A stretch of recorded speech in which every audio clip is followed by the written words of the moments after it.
E o Corinthians pagou a primeira parcela de uma das piores condenações que o clube já sofreu. Vídeo de hoje do canal do Nicola traz todos os detalhes sobre essa história. Preciso te contar também se o Corinthians fez proposta a Dieguinho, meio-campista do Ceará, para completar mercado, finanças e muito mais. Fala aí pessoal, sou Jorge Nicola, bem-vindos a mais um vídeo do canal, sempre bom ter vocês por aqui. Sem perder tempo, pedir para deixar like, se inscrever no canal e ativar as notificações. Quero responder agora se Dieguinho, meio-campista do Ceará, interessa ao Corinthians. Essa especulação ganhou os noticiários ao longo do domingo com a informação de que o atleta do vovô já faz parte dos planos do Corinthians.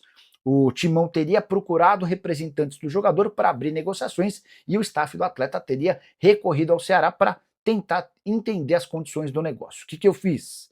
Conversei com o João Paulo Silva, presidente do Ceará, para perguntar em que pé está essa negociação, quanto o Ceará pede. E a resposta, abre aspas, não tem proposta, não tem sondagem, não tem nada. Até por isso, nem tem como precificar o jogador, fecha aspas, disse o presidente do vovô. O Ceará assegura que não há negociação e estranha o vazamento dessa notícia. Só para completar, registrar também que o Dieguinho já tem 30 anos de idade, atleta formado em clubes do Rio de Janeiro, passou bastante tempo no Goiás e chegou ao Ceará na temporada passada. Nessa temporada de estreia pelo vovô foram 51 jogos, 2 gols e mais 2 assistências. Não acho que é o tipo do jogador que o Corinthians precisa para mudar de patamar. Não me parece alguém extremamente eficiente ou capaz de ao menos ser titular do clube, avaliado em 1,5 milhão de euros. Segunda-feira importante também para o Corinthians em relação a outros 2 pontos. Nessa segunda, o Shakhtar Donetsk promete uma resposta em relação ao futuro do Maicon. O Atlético Mineiro entrou na briga com o Corinthians pela contratação do volante. A tendência é que o Timão tenha de ceder e oferecer 3 anos de contrato para o jogador para não correr o risco de ver o Maicon jogando no rival mineiro. E a saideira se encerra nessa segunda-feira o prazo para a Responsa Gaming apresentar as garantias bancárias. Essa empresa ofereceu 180 milhões de reais fixos, mais bônus, além de uma série de antecipações. E o presidente do Corinthians, Osmar Stabile, ficou muito afim de fazer esse negócio, até porque teria a partir daí o dinheiro para o pagamento do Transferban. Acontece que essa empresa não conseguiu as garantias bancárias. 180 milhões de reais, contrato de 3 temporadas, muito dinheiro envolvido. Se essas garantias forem apresentadas, o Corinthians abrirá a mão do acordo com a Esportes da Sorte e será patrocinado pela Responsa Gaming. Caso contrário, a renovação com a Esportes da Sorte já está fechada e o valor salta de 103 para 150 milhões de reais por ano. E o Corinthians corre risco de tomar um chapéu do galo por Maicon. Contei para vocês na semana passada que Corinthians e Shakhtar haviam chegado a um acordo. O atleta ficaria em definitivo no Corinthians, com o Shakhtar sem receber qualquer compensação financeira. Os direitos econômicos seriam divididos 50% para cada um dos lados. O Corinthians exigiu que o Maicon aceitasse uma redução do salário, ele ganha 1,2 milhão por mês no Corinthians, a proposta girava próxima a 900 mil mensais. E mais do que isso, o Corinthians queria que o Maicon abrisse mão de 1 ano de contrato em vez de 3 anos de vínculo. O novo acordo teria 2 anos de duração. Pois bem, isso incomodou o Shakhtar, que está liberando o atleta de graça e gostaria de ter a segurança de um contrato de 3 anos, para que caso o Maicon fosse vendido nesse período, o Shakhtar pudesse recuperar parte do investimento.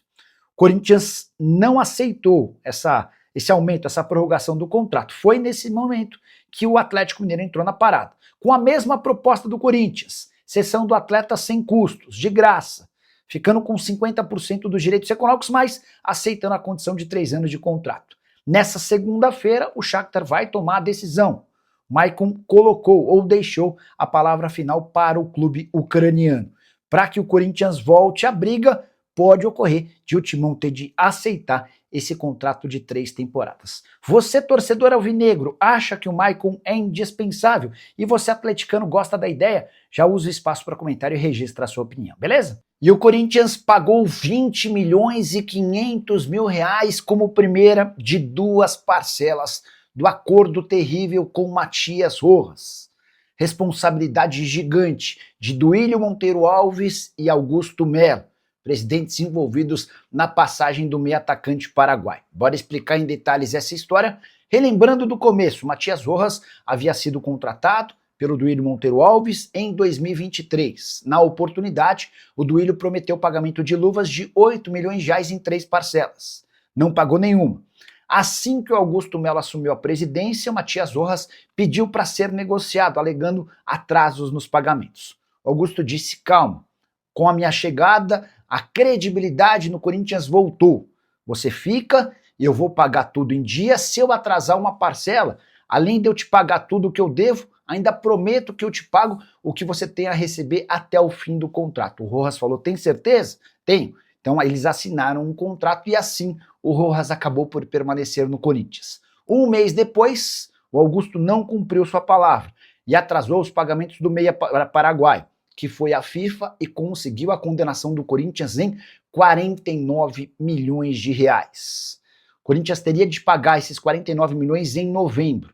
Depois de uma negociação com o meia paraguaio, o Corinthians conseguiu reduzir essa quantia para 41 milhões de reais, que serão quitados em 2 vezes. A primeira das parcelas, de 20 milhões e meio de reais, foi depositada nos cofres do jogador, de acordo com o Corinthians. O pior vem agora, ainda restam mais 20 milhões e meio de reais que precisam ser quitados no mês de janeiro, sob o risco de o Corinthians, no momento seguinte, voltar a sofrer um transfer ban. Então, além dos 41 milhões de reais que restam para o pagamento do Santos Laguna, referentes à compra de Félix Torres, Corinthians ainda precisa arranjar em caráter de urgência mais 20 milhões e meio de reais para que possa voltar a contratar jogadores. O que você pensa sobre o tema? Já usa o espaço para comentário para registrar sua opinião. Só não esquece de deixar o like e de se inscrever no canal. Quero falar agora sobre o Corinthians com informação importante.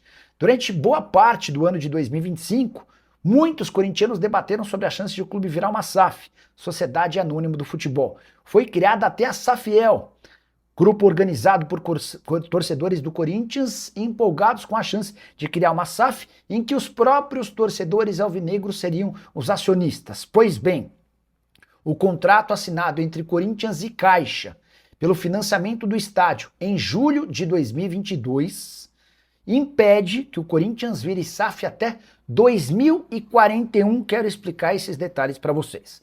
Vocês vão lembrar que o Corinthians fechou um acordo com a Caixa para o financiamento do seu estádio quando da construção, por conta da Copa do Mundo. O Corinthians não tinha dinheiro para fazer essa construção e usou de recursos do Banco Estatal. Hoje a dívida é de 700 milhões de reais e durante muito tempo o Timão não conseguiu pagar as parcelas do financiamento. Entre março de 2019 e julho de 2022, ou seja, por 3 anos e meio, o Corinthians não pagou qualquer parcela do financiamento do estádio. Até que em 2022 o Duílio Monteiro Alves foi chamado para conversar com dirigentes da Caixa e o pessoal da Caixa cogitou até medidas mais extremas. Foi então que assinou-se um acordo em que o Corinthians fazia uma série de concessões à Caixa, entre elas o repasse de 50% de prêmios, como por exemplo o da Copa do Brasil recentemente conquistado. 77 milhões de reais foi a bolada do Corinthians, metade desse dinheiro foi para a Caixa e a Caixa não devolverá essa grana penhorada, faz parte do acordo de lá de trás do Duílio Monteiro Alves. Entre outras coisas, esse contrato que foi descoberto pelo blog do Paulinho aponta que o Corinthians não pode virar SAF até 2041, sob o risco de o contrato atual ser rescindido, obrigando o Timão a pagar de forma imediata todo o dinheiro emprestado. Hoje a dívida gira próxima dos 700 milhões de reais. O que você pensa sobre o tema? Já usa o espaço para comentário. Eu quero muito saber a sua opinião, beleza? Quero falar agora sobre o Corinthians, que estabeleceu um último prazo para o patrocínio master. O presidente Osmar Stabile tem sido bem paciente em relação às negociações com a Responsa Gaming, numa clara demonstração de que o atual mandatário alvinegro dá preferência à possibilidade de um novo patrocínio master.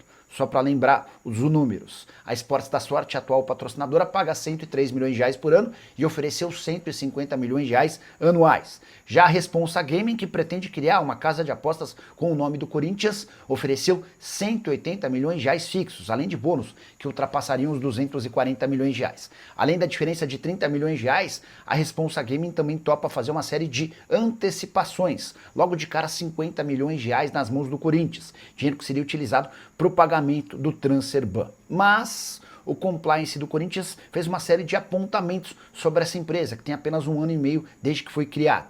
Por conta disso, Osmar Stabile exigiu garantias bancárias, que ainda não foram apresentadas. O prazo final para a apresentação dessas garantias era de 30 de dezembro, não aconteceu. Conversei com o presidente Osmar Stabile na live dessa sexta-feira e o presidente me confidenciou que espera para segunda-feira essas garantias bancárias. Caso elas não sejam apresentadas, aí sim, Corinthians vai assinar com a Esportes da Sorte a renovação do contrato. Se a Responsa Gaming for capaz de apresentar as garantias bancárias, será ela a patrocinadora master do Corinthians em 2026. E o fato de antecipar dinheiro utilizável para o pagamento do transfer ban é hoje o grande trunfo dessa empresa. Só para completar, contar também que a Responsa Gaming também negocia com o Vasco, negócio de 70 milhões de reais fixos mais 10 milhões de reais em bônus.